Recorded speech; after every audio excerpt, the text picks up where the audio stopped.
Okay, right now we're over here at the Community Service Project. Every year our 4-H club decides on a animal to raise, and we donate all the profit to a needy cause. This year we're donating to a foundation that is helping find the cure for cancer in remembrance of a young gentleman who passed away to cancer at a local high school, and he is well missed, and kind of left his impact on our club to raise money for his foundation. Okay, right now as we travel through this barn on our little tour, we're going to come to our newest exhibits this year is the market chickens. These chickens were raised from almost a day old peeps that fit in your hands to now almost 12-pound birds. They're judged on uniformity between all three birds. There's actually every kid exhibitor has 20 more birds at home. They raise a lot of 25 about, and then they pick their best 3 and bring them to the fair. And it's a new project, we're just catching on, but I think they're learning a lot. And as you can see, as we keep going, it's pretty unique right here. We have showmanship awards. For the chickens, it's how you handle your bird, how tame it is. For other animals, it's how you handle them, eye contact with the judge, other things like that, how you present your animal and yourself. Right now, here we are at the market steer. These cattle are all, their breeding is all specifically beef breeds. Cattle have 2 different purposes. One is for milking, as many people know, get your milk, your butter, your ice cream. These cattle are known for their meat and muscle that is creates your good ribeye steak or whatever. These steers are judged on overall muscle and condition. When I say condition, I say fat. That means how much fat. Fat is what gives you your taste in your steak.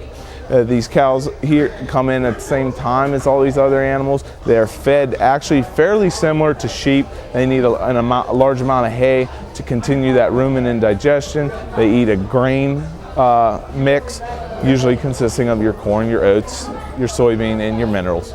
The other big difference between sheep and these market steers are the amount. These steers eat about 2% of their body weight. That continues up to some of these weights that are 1,300 pounds. That amounts to about 15 pounds to 20 pounds a day of feed. So it gets they eat a large amount. And that's why these steers are a lot more money as well. They have more value and each individual exhibitor has more money in them. As well as they eat hay. Many people weigh hay or count flakes of hay, because hay bales have these different chunks, but each animal eats, I don't know, average of about 2 flakes a day to continue that digestion. They eat, that's what they eat. As well, they need to drink. They'll drink probably about 5 gallons of water depending on the heat. Here they are watered by what is a water cup. It's a device that is a bowl, and it has a lever on it that the cow pushes his nose against, and it fills up with water, and they drink that. That's mostly how all cows are watered in the industry, but mostly at home individuals use just water buckets and feed and water daily. Here cows are groomed and shown. Whenever they show them, they all prep them up, put oil in their hair, make them shiny. They clean their hooves to make them look more presentable.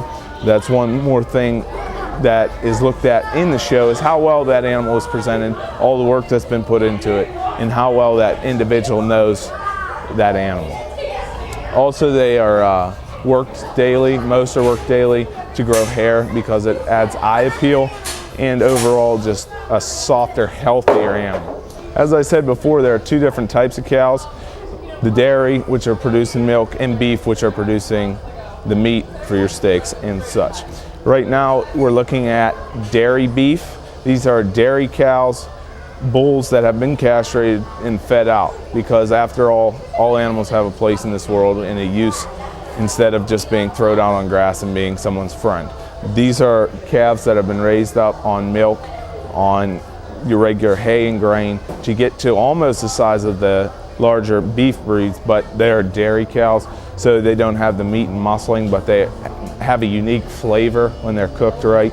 But ideally here you want the biggest calf, the most finished, the most one ready to eat.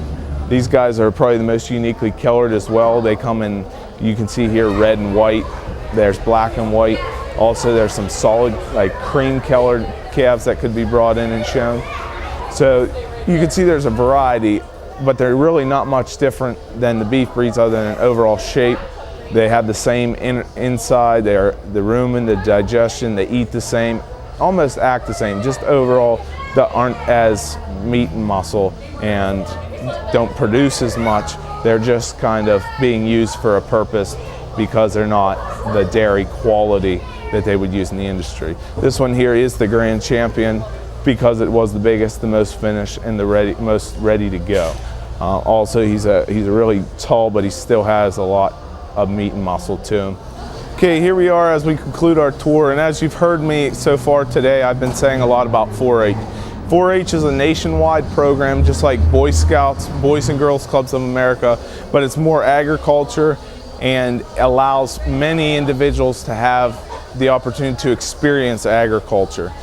If you are interested in 4-H, 4-H allows for market animals, as you saw tonight, to sewing, to cooking, many different experiences. You can work on tractors, lawnmowers, learn how to shoot a gun. It's very in-depth. You can learn a lot. It's a very interactive program. There's many opportunities to learn, not only about your own specific, but in terms of your government, your community, how to become a better person. If you're interested in 4-H, just look, they're almost everywhere, honestly. In every county, there's a 4-H club. It's a good program. Contact your local extension agent, 4-H leader, fairs, they're everywhere. It's a good opportunity, and America's probably been made better because of 4-H.